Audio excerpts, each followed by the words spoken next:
प्यार, इश्क, मोहब्बत, ये लव भी न जाने किन किन नामों से जाना जाता है। और आज की घट रही घटनाओं को अगर देखा जाए तो इस सो कॉल्ड लव को झूठ और फरेब भी कह सकते हैं। वैसे एक सच्चे प्रेम का आधार विश्वास और ईमानदारी होनी चाहिए, लेकिन हम इसकी शुरुआत ही खुद से और दूसरों से झूठ बोलकर करते हैं। हम में से ज्यादातर लोगों को पता ही नहीं है कि जिसे हम प्रेम समझ रहे हैं वह एक सेक्सुअल अट्रैक्शन के अलावा और कुछ भी नहीं है। इनफैक्ट हम एक भ्रम में जी रहे होते हैं और जब कोई लड़का या लड़की हमारे इस भ्रम को तोड़ता है तब हम बहुत टूट जाते हैं। हम अपने झूठ को ही स्वीकार नहीं कर पाते। इनफैक्ट जब कोई नया व्यक्ति हमारी जिंदगी में दस्तक देता है तब हम फिर से इसी झूठ को दोहराने लगते हैं। हालांकि भावनाओं में बहकर ऐसे झूठ बोलना कोई गुनाह नहीं है, लेकिन इस झूठ को सच मानकर जीने से आप एक दिन किसी बहुत बड़ी मुसीबत में फंस सकते हैं। इसलिए दोस्तों इस वीडियो को अंत तक जरूर देखिए, क्योंकि आज मैं प्यार में बोले जाने वाले उन 5 सबसे बड़े झूठ का पर्दाफाश करूंगा जिसे आप बेवजह ही सच मान रहे हैं।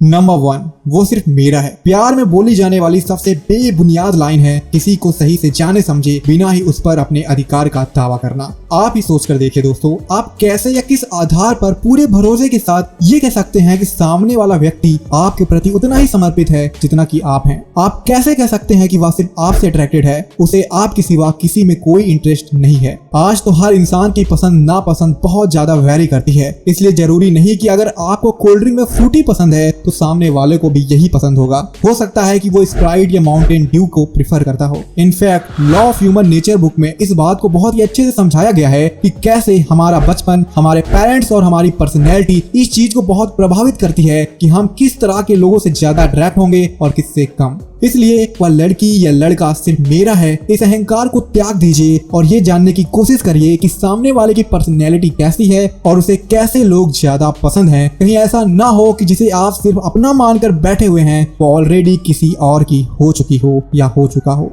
नंबर 2, मैं सच्चे दिल से तुम्हें चाहता हूँ। अब ये दूसरा झूठ अक्सर वो लोग बोलते हैं जो लव की साइकोलॉजी को तनिक भी नहीं समझते। बहुत कम लोग ही जानते हैं कि लव की शुरुआत लस्ट यानी कि डिजायर से होती है, जिसके जिम्मेदार आपके सेक्सुअल हार्मोन्स हैं। और जब आप उस व्यक्ति को बहुत पसंद करने लगते हैं तो उस अवस्था को पैशन कहते हैं। यहाँ आपके दिमाग में डोपामिन, नोरोपाइनफ्रिन और सेरोटोनिन जैसे मजा और सुकून देने वाले केमिकल्स रिलीज होने लगते हैं। वैसे यह होता तो है पूरा दिमाग का खेल, लेकिन आप हैं कि दिल को बदनाम करके इसे प्यार का नाम दे देते हैं। अब इस स्टेज पर आकर आपको सामने वाले व्यक्ति का एडिक्शन या कह लें नशा होने लग जाता है, इसलिए अब आप हर वक्त उसके साथ रहने की चाहत रखते हैं और यही तीसरा स्टेज यानी कि अटैचमेंट का कारण बन जाता है। इसलिए दिमाग के इस युद्ध का इल्जाम दिल पे लगाना आज से ही छोड़ दीजिए। नंबर 3, मैं तुम्हारे बिना नहीं जी सकता। वैसे अगर ये लाइन सच होती तो ब्रेकअप के बाद न जाने कितने लोग शहीद हो जाते हैं। अब देखो सच्चाई ये है कि आप पे उस व्यक्ति का नशा चढ़ गया है। अब आपकी हालत एक शराबी के जैसे है जो दिन भर शराब के नशे में ही डूबा रहना चाहता है। उसे लगता है कि शराब के बिना वह एक दिन भी नहीं रह पाएगा। इसलिए जब आप शराबी से उसकी बोतल छीनते हैं तो उसे तकलीफ तो बहुत होती है, लेकिन ये दर्द टेम्पोरेरी है। कुछ महीनों बाद वह पहले की तरह ही नॉर्मल हो जाएगा। और दोस्तों बिल्कुल ऐसा ही प्यार में होता है। कोई किसी के बिना जीना नहीं छोड़ता, बस कुछ दिन के आंसू होते हैं। कुछ लोग तो एक नशा छोड़ते ही दूसरा नशा शुरू कर देते हैं। मैं तो कहूंगा कि आप भी कुछ ऐसा ही करिए। अगर कोई आपसे दूर जाना चाहता है तो उसे शौक से जाने दीजिए। आप बस कोई नया नशा ढूंढ लीजिए। अब ये नया नशा कामयाबी का भी हो सकता है, इसलिए इस बात को निगेटिव में मत लेना।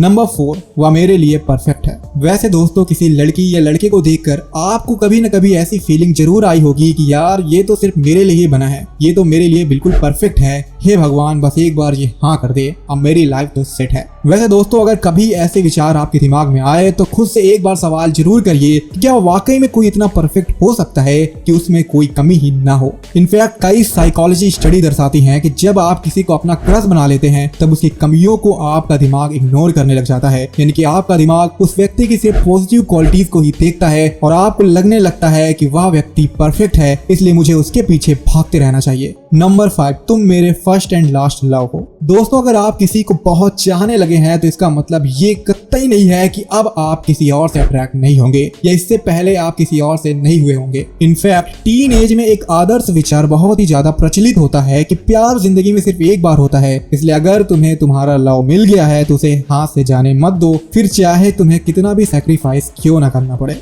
अब देखो, पहली बात तो आप एक लस्ट को लव समझ रहे हो और ऊपर से ये सोच रहे हो कि ये जिंदगी भर आपके साथ रहेगा। प्यार होने में दोस्तों काफी टाइम लगता है। एक दूसरे को डीपली समझना, बिना किसी स्वार्थ के एक दूसरे को आगे बढ़ाने में हेल्प करना, और सबसे जरूरी बात, उसके होने से आपकी जिंदगी में कोई पॉजिटिव बदलाव का आना। अगर ये सब नहीं है तो प्यार तो है ही नहीं, ये कुछ देर का मोह या कह लें एडिक्शन है, जो जिंदगी में एक बार नहीं बल्कि बार बार कई बार हो सकता है। इसलिए अगर कोई आपको छोड़कर जानना चाहता है तो उसे जाने दीजिए, क्योंकि आपका दिमाग बहुत जल्द ही किसी नए व्यक्ति को देखकर बिल्कुल यही मजा और सुकून आपको देने लग जाएगा। वैसे इसका मतलब ये नहीं कि आप जो गलती पहले दोहरा चुके हैं, अपने आत्मसम्मान से जो समझौता पहले कर लिए हैं, उसे फिर से दोहराने लग जाएं। आप खुद की कमजोरियों को देखिए और उसे अपनी ताकत बनाने की कोशिश करिए। दोस्तों, प्यार में ऐसे तमाम झूठ बोले और सुने जाते हैं। हम सच्चाई को देखकर भी उसे अनदेखा कर देते हैं, क्योंकि हमारे दिमाग में रिलीज हो रहे केमिकल्स ये नहीं जानते कि ट्रू लव और सिर्फ अट्रैक्शन में क्या फर्क है। वह तो आपको दोनों ही कंडीशन में सेम प्लीजर देगा। इसलिए झूठ और फरेब से बचिए और सच्चाई को स्वीकार करके जिंदगी में आगे बढ़िए।